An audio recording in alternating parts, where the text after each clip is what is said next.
Welcome to awakening with Brahma Kumaris happiness unlimited series episode 2. గత ఎపిసోడ్లో మనం ఆనందంపై ఆధారపడడం గురించి మాట్లాడుకున్నాం. మనం ఎంతో కొన్ని విషయాల మీద ఆధారపడుతూ ఉంటాము ఆనందానికి. మీరు అన్నట్టుగా ఆనందాన్ని సృష్టించేది నేనే, దుఃఖాన్ని సృష్టించేది కూడా నేనే. చివరికి దానికి బాధ్యత కూడా నేనే వహించాలి. అయితే మీ మాటలు విన్న తర్వాత జీవితంలో ఏదైనా సాధించలేకపోయినప్పుడు ఆనందంగా ఎలా ఉండాలో అర్థం చేసుకోవడం కష్టంగా ఉంది అని యాంకర్ అడిగిన ప్రశ్నకి శివాని సిస్టర్, జీవితంలో పనిచేసే 2 విధానాలు ఉన్నాయి. ఒకటి, నేను ఇది సాధిస్తే నేను ఆనందంగా ఉంటాను. మరొకటి, నేను సాధిస్తున్న సమయంలోనే ఆనందంగా ఉంటాను. సాధిస్తున్న సమయంలోనే ఆనందంగా ఉంటాను అంటే ఇది ఒక ప్రయాణంలా ఉంటుంది. ఉదాహరణకి X నుండి Yకి వెళ్తున్నాం అనుకోండి. Y అనేది నా గమ్యస్థానము. నేను రోడ్డు మార్గం, రైలు లేదా విమానం ద్వారా ప్రయాణం చేస్తాను. ప్రయాణానికి బయలుదేరినప్పుడు మనం సాధారణంగా ఏమంటాం? సురక్షితంగా ప్రయాణం చేయండి, హ్యాపీ జర్నీ అని చెప్తూ ఉంటాం, అవునా? కానీ ఎప్పుడు గమ్యస్థానానికి చేరుకోండి అని చెప్పము. ఈ విధంగా అనుకుందాం, నేను నా జీవితంలో ఓ లక్ష్యాన్ని నిర్దేశించుకున్నాను. అది విద్యార్థిగా ఉండొచ్చు, లేదా ఒక వృత్తిపరమైన వ్యక్తిగా ఉండొచ్చు, నా సంస్థలో నేను చేరాల్సిన ఒక స్థానం అయి ఉండొచ్చు, ఏదైనా కావచ్చు. అది నా సంబంధాలలోనూ కూడా ఉండొచ్చు, ఏదైనా కావచ్చు, ఎనీథింగ్. నాకు ఒక లక్ష్యాన్ని నిర్ణయించుకున్నాను, నేను ఇక్కడికి చేరుకోవాలి అని. ఇది చాలా ముఖ్యమైన విషయం. మనం లక్ష్యాలు, ఆశయాలు మరియు గమ్యస్థానాలు లేకుండా జీవించలేము. ఎందుకంటే లక్ష్యాలు లేకుంటే మనం అసంపూర్ణంగా మారిపోతాం. మనం ఎటు వెళ్తున్నామో కూడా తెలియదు. కాబట్టి నేను ఒక లక్ష్యాన్ని నిర్ణయించుకుంటాను. ఇప్పుడు నేను మరో విషయం చెప్తున్నాను. నా మనసుకు చెప్పుకుంటున్నాను, నేను లక్ష్యాన్ని చేరుకున్నప్పుడు ఆనందంగా ఉంటాను. నేను నా లక్ష్యాన్ని చేరుకోబోతున్నాను, ఎందుకంటే నేను దానికోసం కృషి చేస్తున్నాను కాబట్టి నేను ఆనందంగా ఉంటాను. కానీ ఎప్పుడు? లక్ష్యాన్ని చేరుకున్న తర్వాత అని మన మనసుకి మనం చెప్పుకుంటూ ఉంటాం. అయితే ఆ లక్ష్యాన్ని చేరుకోవడానికి 6 నెలలు పట్టచ్చు, 6 సంవత్సరాలు పట్టచ్చు, ఇంకా ఎక్కువైనా పట్టచ్చు. ఒక ఉదాహరణ తీసుకుంటే, నేను నా సంస్థలో 2 సంవత్సరాల్లో ఒక నిర్దిష్ట స్థాయికి చేరుకోవాలని నిర్ణయించుకున్నాను. ప్రస్తుతం నేను ఇక్కడ ఉన్నాను. ఇప్పుడు నా ప్రయాణం ప్రారంభమైంది. నేను ఎలా పనిచేస్తున్నాను, నా సహోద్యోగులతో ఎలా ఉన్నాను, నా కొలీగ్స్తో ఎలా ఉన్నాను, నా పనితీరు ఎలా ఉంది, ఇవన్నీ కూడా నా మనసులో ఎప్పటికప్పుడు నడుస్తూనే ఉంటాయి. నేను అక్కడికి చేరుకున్నప్పుడు ఆనందంగా ఉంటాను అని నా మనసులో ఉంటుంది. అయితే ఈ ప్రయాణంలో ఏదైనా అడ్డంకులు, అవాంతరాలు వస్తాయి. ఒకవేళ నా పని కొంత ఆలస్యమైతే, నా చుట్టూ ఉన్నవారు సహకరించకపోతే, ప్రయాణంలో ఏవైనా కొన్ని అడ్డంకులు వచ్చినప్పుడు అప్పుడేమవుతుంది మరి? నేను అసంతృప్తిగా మారిపోతాను. ఎందుకంటే నేను టెన్షన్ని, స్ట్రెస్ని, ఒత్తిడి, ఆందోళనని సృష్టించుకున్నాను. ఎందుకంటే ఇవన్నీ నా ఆనందానికి అడ్డుగా ఉన్నాయి. ఒక ఉదాహరణ తీసుకుందాం. నేను ఇక్కడి నుంచి అక్కడికి నడవాలని అనుకుంటున్నాను. నా మనసు అంటుంది ఆనందం అనేది అక్కడ ఉంది అని. కాబట్టి నేను నడవడం ప్రారంభించాను. కానీ మీరు నా మార్గమధ్యంలో ఉన్నారు. నేను మిమ్మల్ని చూడగానే నా మనసు నాకు చెప్తుంది వీరు నా ఆనందానికి అడ్డుగా ఉన్నారు అని. సో దీనివల్ల ఏమవుతుంది? నేను ఏదైనా చేసి మిమ్మల్ని నా దారి నుండి తొలగించడానికి ప్రయత్నిస్తాను. ఒకవేళ మీరు నాకంటే చిన్న వయసు వారైతే నేను మీపై గట్టిగా వాదిస్తాను, త్వరగా పనిచేయండి అని. మీరు నా సహోద్యోగి లేదా కొలీగ్స్ అయితే నేను మిమ్మల్ని ఒక అడ్డంకిలా భావిస్తూ ఉంటాను. నేను నా లక్ష్యాన్ని చేరుకోవడానికి మీరు అడ్డుగా ఉన్నట్లయితే మీపై నేను ఎలాంటి చర్యనైనా తీసుకునేందుకు సిద్ధంగా ఉంటాను, అవునా? సో నేను మిమ్మల్ని అడ్డు తొలగించడానికి ఏదైనా చేసేందుకు సిద్ధంగా ఉంటాను. ఎందుకంటే నా మనసు ఇలా చెప్తుంది నాకు, నా ఆనందము మీరు మార్గమధ్యంలో ఉండటంతో ఆలస్యం అవుతుంది అని నా మనసు నాతో చెప్తూ ఉంటుంది. అప్పుడు మీరంటారు, మీరు నిజాయితీగా ఉంటే మీరు ఇక్కడ ఒక వారం ఆగాల్సి ఉంటుంది, కానీ మీరు అబద్ధం చెప్పినట్టయితే మీరు త్వరగా వెళ్ళొచ్చు అని. ఇప్పుడు ఒకవేళ నేను త్వరగా వెళ్ళాలని అనుకుంటే నేను 2 సార్లు కూడా ఆలోచించకుండా అబద్ధం చెప్పేందుకు సిద్ధంగా ఉంటాను. ఎందుకంటే నా లక్ష్యం త్వరగా చేరుకోవటం. అబద్ధం చెప్పడం వల్లనే కదా వేగంగా వెళ్ళగలిగితే తప్పేంటి అని నా మనసు నాకు చెప్తూ ఉంటుంది. నా విలువలు సూత్రాలని కాదని నేను వేరే మార్గంలో వెళ్ళడాన్ని ప్రారంభించాను. ఎందుకంటే నా విలువలు సూత్రాలు నా ప్రయాణాన్ని ఆలస్యంగా మారుస్తున్నాయని నేను అనుకున్నాను. కానీ ఆనందం పొందడానికి అబద్ధం చెప్పాల్సి వస్తే దానికి నష్టం ఏముంది? ఆనందం ఎప్పుడొస్తుంది? మనం దాన్ని అసలు పొందుతామా? ఇంకా మనం లక్ష్యాన్ని చేరుకోలేదు. ఇప్పటికీ మనం ప్రయాణంలోనే ఉన్నాము. కానీ ఈ ప్రయాణంలోనే నేను కోపాన్ని ఒత్తిడిని సృష్టించగలను. నా విలువలను కాదని ఒప్పుకోవచ్చు. ఈ ప్రయాణంలోనే నేను అన్ని ప్రతికూల భావోద్వేగాలను సృష్టిస్తూ వస్తున్నాను. ఒకవేళ 6 నెలల పాటు నేను ఆందోళన ఒత్తిడిని సృష్టించుకుంటూ వస్తే అది నా సంబంధాలలో అంతరాయం కలిగించవచ్చు. అది నా పని ప్రదేశంలో సమస్యలను తలెత్తించవచ్చు. నా మనస్సు కలత చెంది నా ఆరోగ్యంపై ప్రభావం చూపించవచ్చు. కానీ 6 నెలల తర్వాత నిర్ణయించిన తేదీన నేను నా లక్ష్యాన్ని చేరుకున్నాను. అప్పుడు నేను ఎలా ఫీల్ అవుతాను? 6 నెలల తర్వాత నేను ఆనందంగా ఉంటానని మీరు అనుకుంటున్నారా? ఉదాహరణకి చెప్పండి. అన్నప్పుడు యాంకర్ అవును నేను ఆనందంగా ఉంటాను ఇలా చేసినా కూడా అని చెప్పారు. అప్పుడు శివాని సిస్టర్ కానీ ఎంతకాలం? ఇదే ముఖ్యమైన ప్రశ్న. ఒకవేళ ఈ ప్రయాణంలో నేను ప్రతికూల భావోద్వేగాలను సృష్టించి అనుభవించి ఇతరులకు ప్రసారం చేసి ఉంటే 6 నెలల తర్వాత లక్ష్యాన్ని చేరుకున్నప్పటికీ నేను నిజంగా ఆనందాన్ని అనుభవించగలనా? 6 నెలల పాటు నేను ప్రతికూలతను పంచుకున్నాను. నా సంబంధాలను దెబ్బతీసుకున్నాను. నా ఆరోగ్యాన్ని హాని చేసుకున్నాను. కాబట్టి ఈ ప్రయాణంలోనే నేను లోపల కుంగిపోతూ వచ్చాను. లక్ష్యాన్ని చేరుకోవడానికి మార్గమే ముఖ్యము.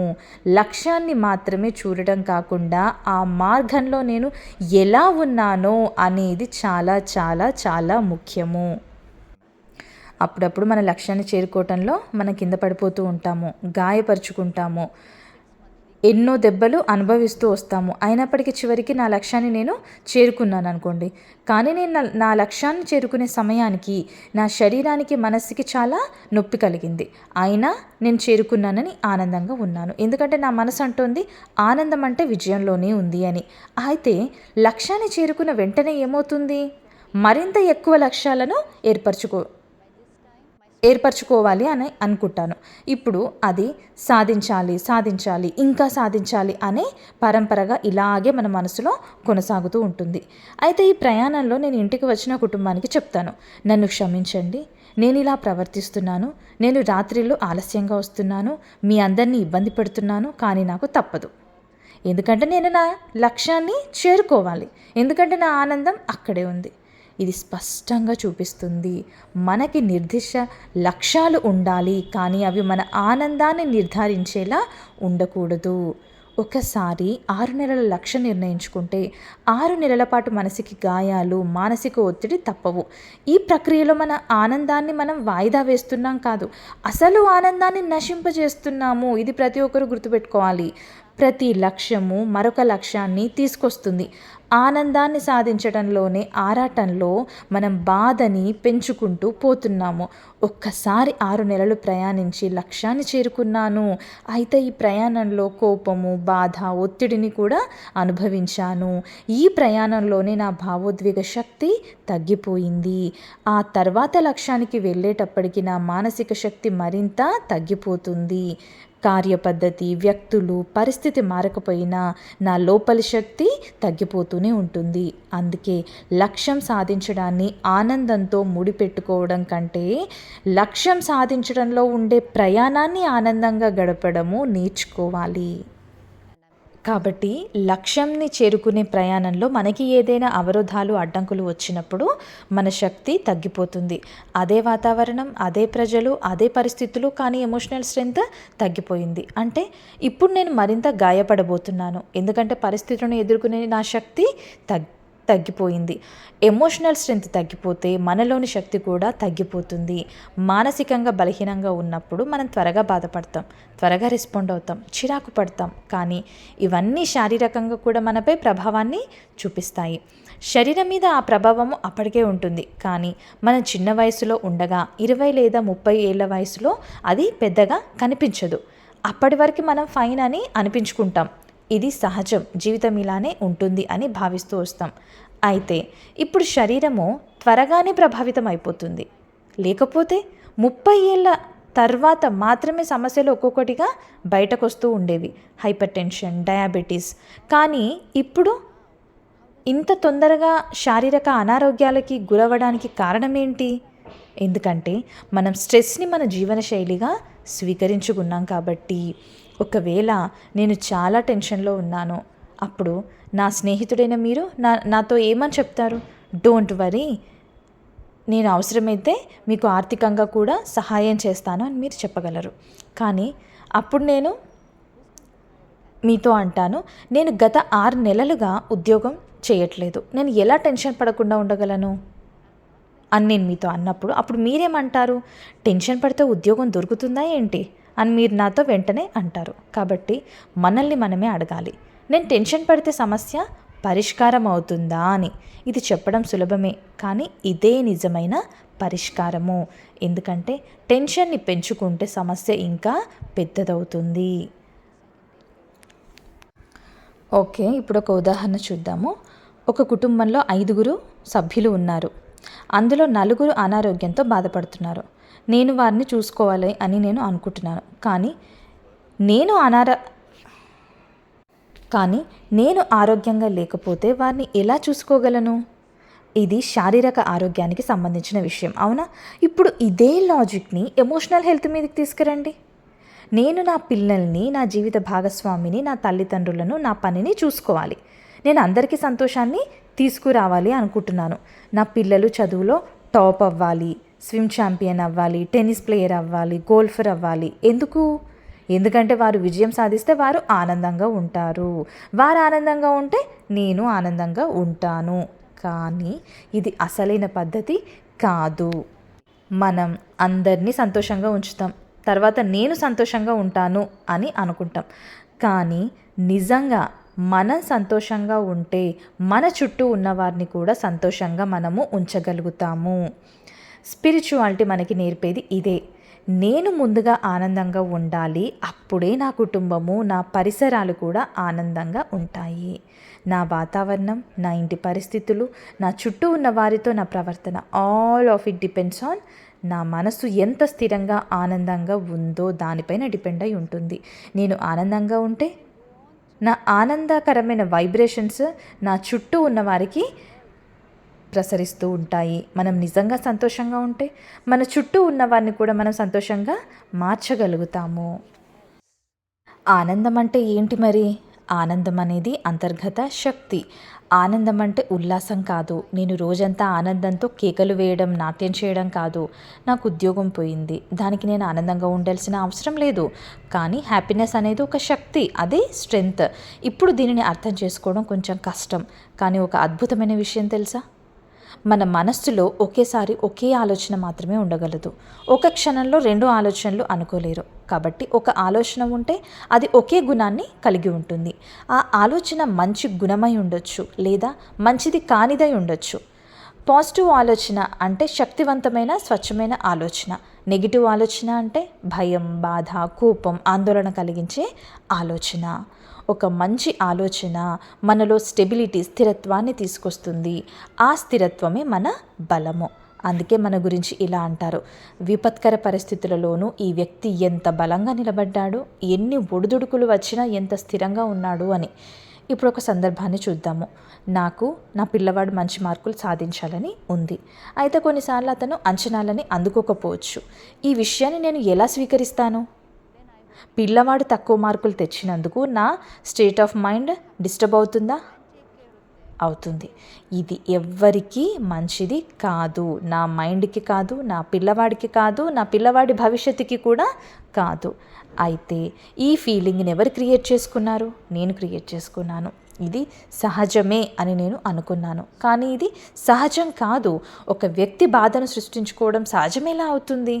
నిజానికి మనం పిల్లలని ప్రేమిస్తామనుకుంటాం, కానీ వారికి మనం నకిలీ ప్రేమ ఇస్తున్నాం. మంచి మార్కులు తెచ్చినప్పుడు ప్రశంసిస్తాం, తక్కువ మార్కులు తెచ్చినప్పుడు అసహనం, కోపం, నిరాశ చూపిస్తాం. ఈ మూడ్ స్వింగ్స్ వల్ల పిల్లల్ని మెంటల్గా వీక్ చేస్తుంది. ఇవే మన తల్లిదండ్రుల మూడ్ స్వింగ్ పిల్లల్ని మెంటల్గా వీక్ చేస్తుంది. నిజమైన బాధ్యత ఏంటి మరి? మనం వారిని ప్రేమతో, స్థిరత్వంతో, సహనంతో ముందుకి నడిపించాలి. మన మానసిక స్థితి నాశనం అయితే ఇతరుల బాధ్యతని సరైన విధానంగా తీసుకోలేము. అందుకే మన బాధ్యత మొదట మన మీద ఉంటుంది. మనమే మనల్ని చూసుకోవాలి, మన స్థిరత్వాన్ని కాపాడుకోవాలి. అప్పుడే మన చుట్టూ ఉన్న వారికి సరైన శక్తిని అందించగలము. సరే, నేను నా బాధ్యతని సరైన రీతిలో నెరవేర్చడం లేదు. నా పిల్లవాడు తక్కువ మార్కులు తెచ్చుకున్నాడు. ఆ సమయంలో నా అసలైన బాధ్యత ఏంటి?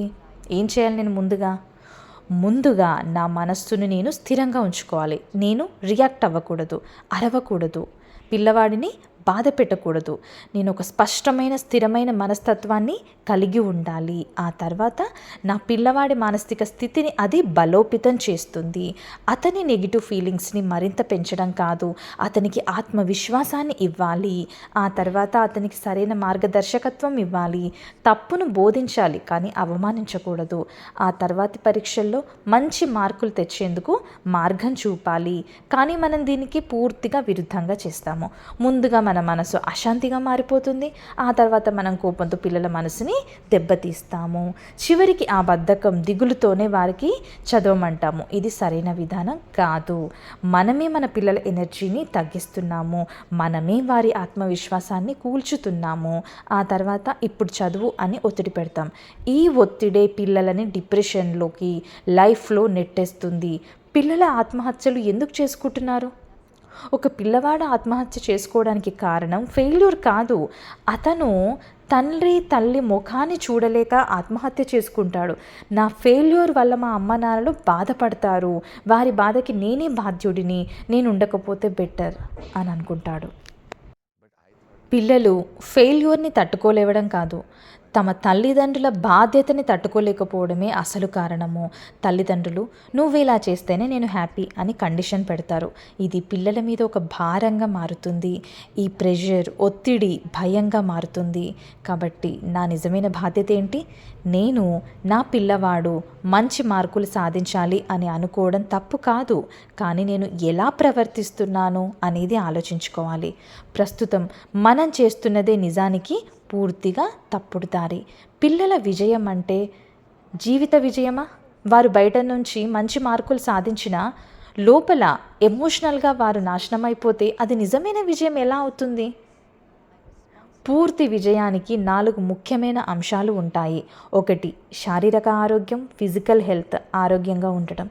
2 బుద్ధి వికాసం, ఇంటలెక్చువల్ డెవలప్మెంట్, నూతన విజ్ఞానాన్ని నేర్చుకోవడం. 3వది భావోద్వేగ స్థిరత్వం, ఎమోషనల్ స్టెబిలిటీ, మానసికంగా బలంగా ఉండటం.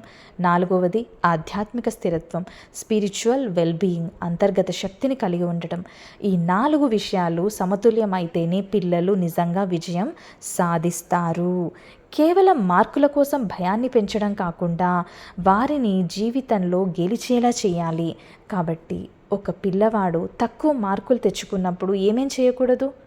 కోపంగా చూడకూడదు, తీవ్రంగా స్పందించకూడదు, నువ్వు నన్ను నిరాశపరిచావు అని ఎప్పుడు కూడా అనకూడదు. ఏం చేయాలి మరి? ఆత్మస్థిరత్వంతో మాట్లాడాలి, ఆత్మవిశ్వాసాన్ని పెంచాలి, తర్వాతసారి మెరుగయ్యేలా మనం పూర్తి సహాయాన్ని అందించాలి.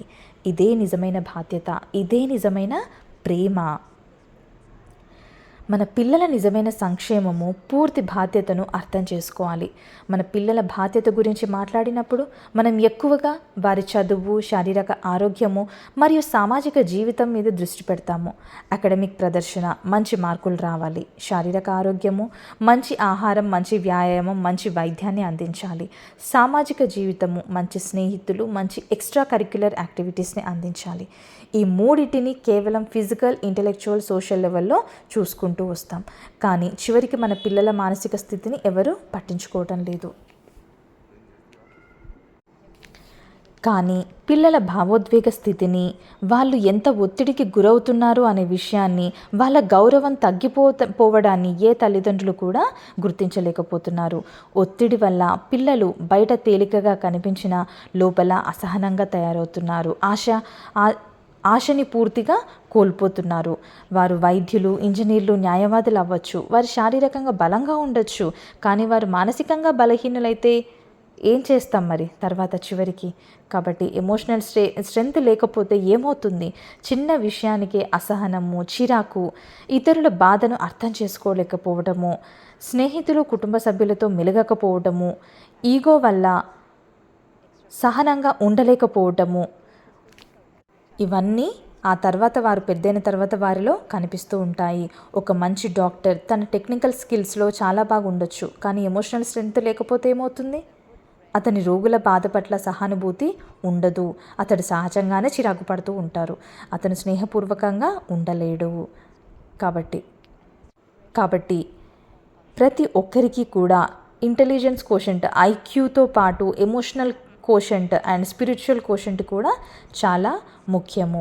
ఐక్యూ అనేది మన మెదడుని బలంగా ఉండేలా చేస్తుంది, ఈక్యూ మన హృదయం స్థిరంగా ఉండేలా చేస్తుంది, కానీ ఇంకా స్పిరిచువల్ కోషెంట్ అయితే మన అంతర్గత శక్తిని పెంచుతూ ఉంటుంది. కాబట్టి ప్రతి ఒక్క పిల్లవాడికి ఐక్యూ పెంచడంతో పాటు ఈక్యూ, ఎస్క్యూలు కూడా పెంచాలి. పిల్లలకి చదువు చెప్పడమే కాదు, భావోద్వేగ స్థిరత్వము, ఎమోషనల్ స్టెబిలిటీని నేర్పించాలి. ఎలా మాట్లాడాలి, ఎలా స్పందించాలి, ఎలా ఆలోచించాలి, ఇవి కూడా నేర్పించాలి. సరైన భవిష్యత్తు కోసం మనం చేయాల్సిన ఏంటి? పిల్లలకి తప్పులు చేయడానికి భయం లేకుండా చూడాలి. పోలికలు అనేవి తగ్గించాలి. ప్రతి పిల్లవాడు ప్రత్యేకమైనవాడు కాబట్టి ఎవరితో పోల్చకూడదు. ప్రతికూలమైన మాటలు తగ్గించి సానుకూలమైన మాటల ద్వారా వారికి ప్రేరణను కలిగించాలి. వారి భావోద్వేగాలని పూర్తిగా మనము అర్థం చేసుకోవడము నేర్చుకోవాలి.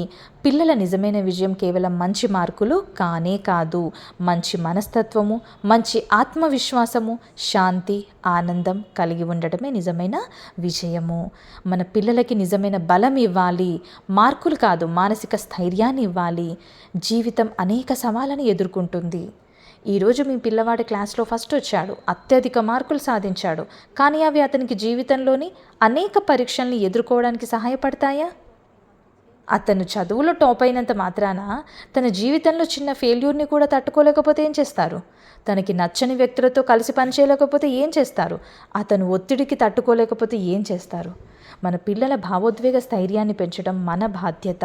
కానీ మనం ఎందుకు ఈ బాధ్యతను పట్టించుకోవటం లేదు? ఎందుకంటే మనమే మన మనస్సుని పట్టించుకోవడం మర్చిపోయాము. మనం చేయాల్సిందేంటి? ఇంట్లోనే మొదలు పెట్టాలి. ఇంట్లో ఉన్న పెద్దలు సంతోషంగా ఉంటే పిల్లలు ఆ ఎనర్జీని గ్రహిస్తారు. వారి భావోద్వేగ సమస్యలను అర్థం చేసుకోవాలి. చిన్న విషయాన్ని కూడా లైట్ తీసుకుంటూ ఉండాలి. అభిప్రాయ భేదాలు సహజము. ఎవరిని విమర్శించకుండా పరిష్కార మార్గాలు వెతకాలి. పిల్లలకి లక్ష్యాన్ని చూపెడుతూనే ఫెయిల్యూర్ని కూడా ఒప్పుకోవడం నేర్పించాలి. ఆత్మవిశ్వాసము, ఓర్పు, సహనాన్ని పెంచేలా తీర్చిదిద్దాలి.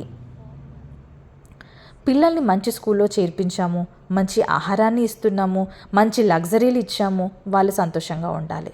ఇది సరైన ఆలోచన కాదు. సంతోషం వస్తుంది మనసులో నుంచి.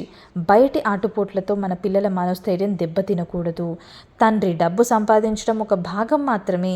పిల్లల మనస్తత్వాన్ని తీర్చిదిద్దడం కూడా సమాన బాధ్యతని కలిగి ఉండాలి. నిజానికి మన పిల్లలపై ప్రధాన బాధ్యత మనదే అవుతుంది. ఎప్పటికీ కూడా మనమే మన పిల్లల్ని ఎలా తీర్చిదిద్దాలో నిర్ణయించాలి. కాబట్టి ఈరోజు నుంచి ప్రతి ఒక్కరూ మారుదామా? ఏం చేయాలి మరి? పిల్లలకి శారీరక, మానసిక, భావోద్వేగ, ఆధ్యాత్మిక బలము కలిగి ఉండేలా చూసుకోవాలి. చిన్న విజయాలను ప్రోత్సహించాలి. చిన్న అపజయాలను అంగీకరించడం నేర్పించాలి. మనమే మారాలి. అప్పుడు పిల్లలు తప్పకుండా మారుతారు. పిల్లల భవిష్యత్తు మార్కులతో కాదు, మంచి మనస్తత్వంతో తీర్చిదిద్దాలి. హ్యాపీనెస్ ఒక గమ్యం కాదు, మన స్థితి. మన జీవిత ప్రయాణంలో ఎన్నో లక్ష్యాలు, ఆకాంక్షలు, విజయం సాధించాల్సిన మైలురాళ్ళు ఉంటాయి. కానీ హ్యాపీనెస్ అనేది గమ్యం కాదు, అది మన ఆంతరిక స్థితి. తల్లిదండ్రుల నిజమైన బాధ్యత ఏంటి? తల్లిదండ్రులు చదువుకోకపోయినా పిల్లల్ని ఉత్తమ పాఠశాలల్లో చేర్పించగలరు. తల్లిదండ్రులు తిన్నా తినకపోయినా పిల్లలకి మంచి ఆహారం అందించగలరు. కానీ తల్లిదండ్రులు సంతోషంగా లేకుండా పిల్లల్ని సంతోషంగా ఉంచలేరు. ఇది ప్రతి ఒక్కరూ తెలుసుకోవాల్సిన విషయము. మన పిల్లలు భావోద్వేగంగా బలంగా ఎదగాలంటే ముందుగా మనమే బలంగా ఉండాలి. శారీరకంగా, మానసికంగా, ఆధ్యాత్మికంగా, సామాజికంగా మన స్థిరంగా ఉండాలి. మన ఆలోచనలను, భావోద్వేగాలను క్రమబద్ధంగా నియంత్రించగలగాలి. ఈ సత్య జ్ఞానాన్ని పిల్లలకు అందించగలగాలి. స్వీయ బాధ్యత తీసుకోవాలి. పిల్లల బాధ్యత తీసుకోవడానికి ముందు మన మనసు శాంతిగా స్థిరంగా ఉండాలి. మనం సంతోషంగా ఉంటేనే మన పిల్లల భవిష్యత్తుని సంతోషంగా తీర్చిదిద్దగలము. మనం భయాన్ని, కోపాన్ని, ఒత్తిడిని పోగొట్టుకొని పిల్లలతో ప్రేమగా, ఓర్పుగా మాట్లాడాలి. పిల్లలని సమర్థవంతమైన ఆత్మవిశ్వాసంతో కూడిన వ్యక్తులుగా తీర్చిదిద్దాలి. మంచి భావోద్వేగ స్థితిని ఏర్పరచుకోవడానికి 1 నిమిషం ధ్యానము. 1 నిమిషం కళ్ళు మూసుకొని మన జీవిత ప్రయాణాన్ని చూసుకుందాం.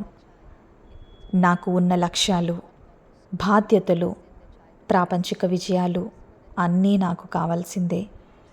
కానీ వాటిని పొందే ప్రయాణంలోనే నేను ఆనందంగా, స్థిరంగా ఉండాలి. సంతోషం, ఆనందం అనేది ఫలితంలో కాదు, నా మనస్సులో, నేను చేసే ప్రయాణంలో ఉంది. ప్రతి సమస్యని శాంతివంతమైన మనస్సుతో స్వీకరిస్తున్నాను. నా మొదటి బాధ్యత నా ఆలోచనలు, నా మనస్తత్వము. ఒక స్థిరమైన, శక్తివంతమైన మనస్సుతోనే ప్రపంచాన్ని ప్రేమతో చూడగలము. అదేవిధంగా చూస్తున్నాను. ఓం శాంతి. ఈరోజు ఈ ఎపిసోడ్లో సంబంధించిన మొత్తం సారాంశము, సంతోషం అనేది గమ్యం కాదు, అది మన ప్రయాణం మీద ఉండే మన స్థితి. విజయాన్ని పొందేందుకు మనం కోపం, భయం, ఒత్తిడిని స్వీకరించడం అవసరం లేదు. సంతోషంగా ఉండి పని చేస్తేనే పని సంతృప్తిగా పూర్తవుతుంది. ముందుగా మన భావోద్వేగ బాధ్యతను తీసుకుని మన పిల్లలకి ప్రేమను, విశ్వాసాన్ని అందించాలి. ఓం శాంతి. With a changed consciousness, happiness is not at the destination.